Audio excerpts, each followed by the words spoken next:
Another day, another vlog na naman mga idol at eto, mga hunting naman tayo ng chicks. What? Ay, ng tilapia dito sa ilalim ng puno ng kawayan. At eto, yun, may namataan na ako sa duwing ito. Yun, napakalayo yan ang mga idol. Tingnan nyo yung araw, oh. Wow. Yan, sasapulin natin yan. Tingnan nyo maigi. Sa pool, Yes! mga idol, ayan, kung mawala pa. Ayan, gusto pa niya lumaban, hindi niya sinabit pa sa kawayan. Busit kang tilapia ka, papagorin mo pa ako, isasabit mo pa dyan. Sumama ka na. Yari ka sa akin mamaya. Piprituhin kita ng malutong na malutong. Tingnan ko lang. Yun na, sinabit pa mga idol. Naku po, pahihirapan pa tayo. Ay, ay, ay. Sumama ka na kasi, huwag ka na makulit. Bilisan mo na. Naiinip na ako. Ayan na. Ayun, sumama na rin mga idol. At ito na nga, hahatakin ko na siya mga idol. Kasi napakakulit niya, ayaw niya sumama kanina. Ito na, malapit ko na siyang mga mapuhap. Pinagod mo akong tilapia ka ha. Yari ka mamaya sa akin. At ayun, o diba? Umiikot-ikot pa siya mga idol oh. Naglalawang pa siya sa tali. Malapad-lapad din pala, tinamaan sa ulo. Grabe. Kasarap nito prituin mamaya. Pritong malutong ka ngayon. Yari ka. Dito na, tatanggalin na natin siya sa pagkakatali dun sa sima ng ating tiksay. Yan.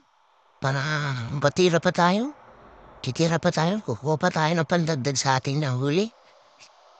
Naku po, bilisan mo. Huwag ka na magpaliwanag dyan. Bilisan mo na, tanggalin mo na. Aalis na yung mga tilapia. What? Bilisan mo. Kumuha pa tayo. Walang pa yan. Pakabagan mo naman kumilos.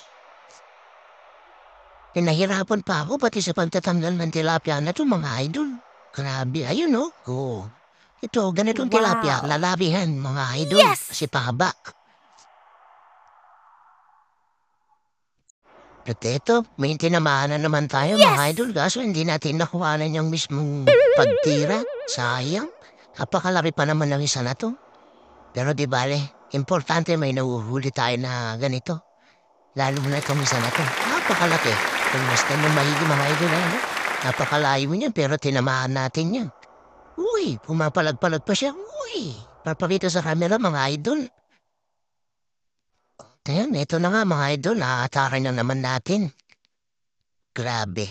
Napakabigat kasi hindi kaya nung iikot ng ating ng ating tiksay.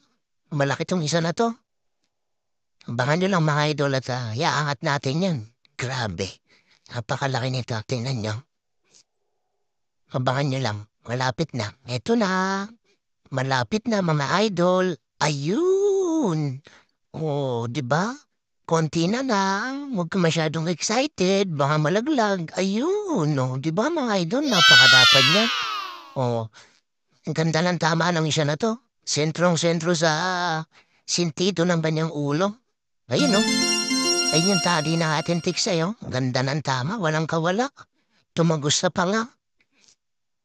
Sino ba namang makakawala pagkaganyan ng pagkakadali mo sa tiksay?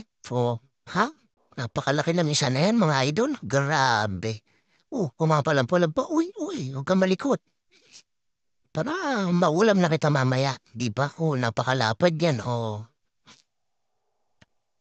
Bihira yan makatama ng ganyan sa sentido. Sentido ang tama. Siguro itong isa na to nasa mga kulang kalahating kilo. Sa tansya ko lang yan, mga idol, ha? Ewan ko lang sa tansya niyo kung mga ilang kilo sa inyo yan. At ito, tatanggalin muna natin para bilis-bilis na tayo. Ako'y medyo pinapawisan na dito, mga idol. Napakainit ang panahon. Grabe. Ayan, no? Oh, huli ka. Taksiw ka na yun. Ito yun, mga idol. Nandito lang yung ating video at ito yung ating mga nanghuli gamit yung ating tiksay. 2 piraso. Not bad na yan. Kaya kung nagustuhan mo yung ating video, pa-like and share na lang mga idol. Maraming salamat po and God bless you all. Bye-bye! Ito po yung ating nahuli.